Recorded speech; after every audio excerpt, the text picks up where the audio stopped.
자, 팔로 여러분들, 우주를 연구하는 과학자들이 깊은 우주에서 굉장히 이상한 신호를 감지했습니다. 이 이상한 신호는 아주 먼 중성자별로부터 온 초신성 폭발로 인한 것일 수도 있습니다. 아니면 과학자들이 지구에서 고작 90광년 떨어진 곳에서 인류의 문명보다 더 높은 문명을 발견한 것일 수도 있죠. 이 강력한 신호를 보낼 수 있는 문명은 어떤 문명에 도달했을까요? 인류의 문명보다 더 높은 문명에 대해서 알아보려면 먼저 우리는 카르다쇼프 척도에 대해서 알아봐야 합니다. 과학자들은 지적 생명체의 문명이 얼마나 에너지를 활용하는지 그 기술력에 따라 문명을 순서대로 분류했습니다. 그리고 이것이 카르다쇼프 척도죠. 이 카르다쇼프 척도는 처음 고안된 당시 총 3단계로 분류되었습니다.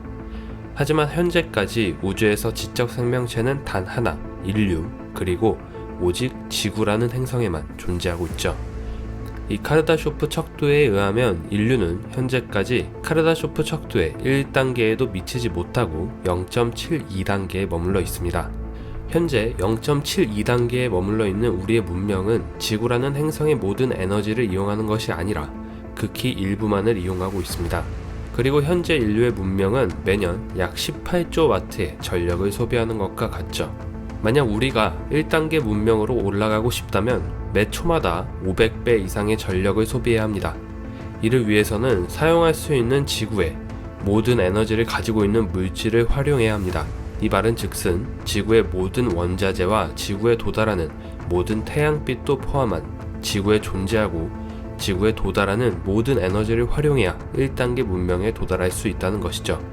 그리고 1단계 문명에 도달하려면 화산, 지진, 폭풍과 같은 자연현상조차도 인류가 제어하고 조절할 수 있어야 합니다. 현재 인류의 발전 속도에 비추어 본다면 앞으로 인류는 1단계 문명에 도달하기 위해서 약 200년의 시간이 필요합니다. 하지만 우주에서 감지한 이 신호를 분석한 과학자들에 의하면 우주의 아주 먼 지역에서 발현된 이 신호는 2단계 문명 이상의 어떤 문명이 존재하는 것이라고 주장하기도 하는데요. 여기서 카르다쇼프 척도의 2단계 문명은 어떤 모습일까요? 인류의 문명이 이 카르다쇼프 척도에서 1단계, 즉 제1문명에 도달한다면 그것은 문명의 끝이 아닌 문명의 본격적인 시작과 같습니다. 따라서 지구가 제공하는 에너지를 모두 통제한 다음엔 에너지 소비량을 100억 배로 늘려야 제2문명에 도달할 수 있죠. 이를 위해선 제1문명처럼 지구에 존재하고 도달하는 모든 에너지뿐만 아니라 태양과 같은 항성에서 발현되는 모든 에너지를 다룰 수 있어야 합니다. 만약 항성의 에너지를 다루는 제2문명이 존재한다면 이들은 거대한 태양열 패널 같은 구조물을 이용해 항성으로부터 에너지를 얻는 다이슨 스피어와 같은 말도 안 되는 기술을 가지고 있을 겁니다. 이 다이슨 스피어는 거대한 패널 같은 구조물을 항성 주위에 위치시켜 항성으로부터 나오는 모든 에너지를 흡수하기 위해서 별에서 방출하는 모든 빛을 막아 에너지의 누출이 없도록 별의 감옥과 같은 형태를 지니고 있을 겁니다.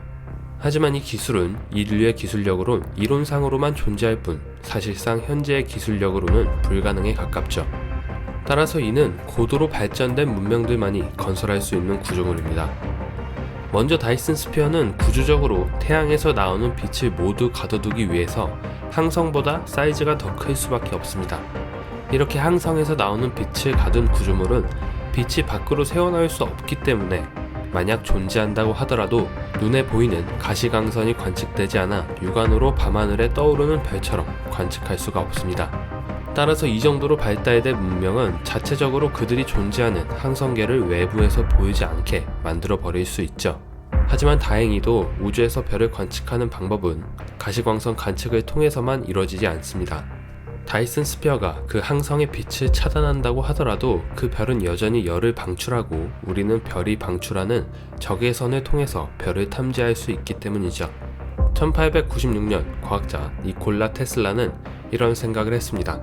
외계에 지적 생명체가 있다면 전파를 사용할 텐데 우주에서 오는 전파를 수신하고 분석하면 외계 문명의 존재를 찾을 수 있지 않을까? 그리고 이런 발상으로 인해 1960년 코넬 대학교의 오즈마 계획을 시작으로 현재의 지적 생명체 탐사 프로그램 세티가 시작되었습니다. 그리고 지난 2016년 8월 29일 러시아의 과학자들은 아주 특이한 신호를 발견했죠. 그리고 이 신호는 지구로부터 약 90광년 떨어진 곳 HD 164595 별에서 시작되었습니다. 이 신호가 특별했던 이유는 바로 독특한 주파수와 강도 때문이었습니다. 11GHz로 수초간 감지된 이 신호는 통상 인류가 사용하는 통신 주파수보다 훨씬 높은 주파수이기 때문이죠. 또한 이 신호의 강도는 0.75 젠스키로 굉장히 약한 신호지만 약 90광년 거리에서부터 도달하기 위해선 엄청난 에너지가 필요하고, 계산에 따르면 이 작은 신호를 하나 보내기 위해선 10의 20승 와트의 출력이 필요하다는 것이죠. 이는 태양이 지구에 공급하는 에너지를 훌쩍 뛰어넘는 양이었습니다. 이 강력한 신호는 정말 외계인 종족에 의해서 생성된 것일까요? 그리고 의도적으로 지구를 향해 보내진 것일까요? 이런 일을 의도적으로 만들 수 있는 문명은 우리보다 훨씬 발달된 수준으로 제2 문명 수준에 도달해야 합니다. 자신들의 항성과 모든 행성의 원자재를 활용할 수 있을 것이며 아마도 그 이상까지 확장될 수도 있겠죠. 또한 이 문명들은 영화 아바타에서 나오는 판도라 행성에서 어놉타늄을 채굴하는 인류처럼 지구와 비슷한 암석 행성에서 귀중한 금속을 채굴하고 있을 수도 있습니다. 본격적인 테라포밍의 시작으로 이 문명의 생명체들은 많은 행성들을 그들이 살아갈 수 있는 환경으로 변형시킬 수도 있죠. 그리고 어떤 재앙이나 재해도 걱정하지 않으면서 지낼 수 있겠죠. 이미 이 문명은 모두 컨트롤할 수 있는 신과 같은 힘을 지니고 있기 때문입니다. 본격적인 우주 정복이 가능한 단계인 제2 문명이 실제로 존재하고 있다면 지구에 도달할 수도 있다는 생각이 들긴 하지만, 그들이 가진 모든 초고화된 기술을 상상해 본다면 우리가 작은 생명체들의 세계를 보존하고 개입하지 않으려는 것처럼 그들도 우리를 관찰하며 그저 우리가 그들의 기술력을 따라잡는 것을 바라고 있을 수도 있겠죠. 그리고 언젠가는 만약 인류가 동등한 수준의 기술력에 도달할 때 우리 눈앞에 나타날 수도 있겠죠.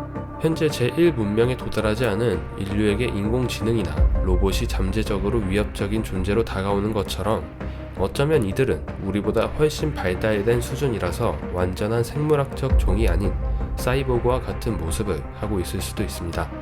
그리고 이러한 형태로 인해서 생물학적 신체에 불과할 때보다 더 많은 일들을 이뤄낼 수 있고 제2 문명에 그치지 않고 제3 문명에 도달하기 위해서 기술의 발전을 멈추지 않을 것입니다. 제2 문명의 생명체들이 제3 문명에 도달한다면 이들은 자신들의 항성의 에너지 외에도 자신들이 있는 은하의 여러 항성으로부터 그 에너지를 활용할 것입니다. 이 정도의 기술력을 갖고 있다면 이 문명은 점점 커져가는 에너지 수요를 충족하는 데 큰 어려움이 없을 겁니다. 왜냐면 필요할 때마다 다른 항성을 추가로 에너지원으로 변환시키면 되기 때문이죠. 만약 우리가 이 문명에 도달한다면 은하에 존재하는 1000억 개 이상의 별들을 활용할 수 있을 것이고, 이는 즉 은하를 지배하는 존재가 되는 것이죠. 항성을 하나씩 다이슨 스피어처럼 만들어버릴 수 있는 제2에서 제3 문명이 존재한다고 한다면 우리는 우주에서 존재하는 많은 별들이 갑자기 사라지는 현상을 보고 그들이 존재할 수도 있다고 가정할 수도 있겠죠. 어쩌면 제2 문명이나 제3 문명은 이미 존재할 수도 있습니다. 그것이 어떻게 보면 인류의 미래이기 때문이죠. 우주에서 적외선 빛이 갑자기 사라지게 된다는 것은 고도화된 문명의 존재를 의심해 볼 수 있는 것처럼 우주에서 현재까지 갑자기 사라진 별빛들도 무수히 많이 존재하고 있습니다. 이는 어쩌면 고도화된 문명의 지적 생명체가 존재하는 것임을 암시하는 것일 수도 있겠죠. 그 문명들은 이미 우리의 존재를 발견하고 기술력으로 따라잡길 기다리고 있을 수도, 아니면 이미 이곳에서 접촉했을 수도 있겠죠. 자, 이렇게 오늘은 우주에서 발견된 이상한 신호와 그로 인한 외계 지적 생명체의 존재 가능성에 대해서 알아봤습니다. 오늘 영상 재밌게 보셨나요? 다음에도 더 유익하고 좋은 내용으로 돌아오겠습니다.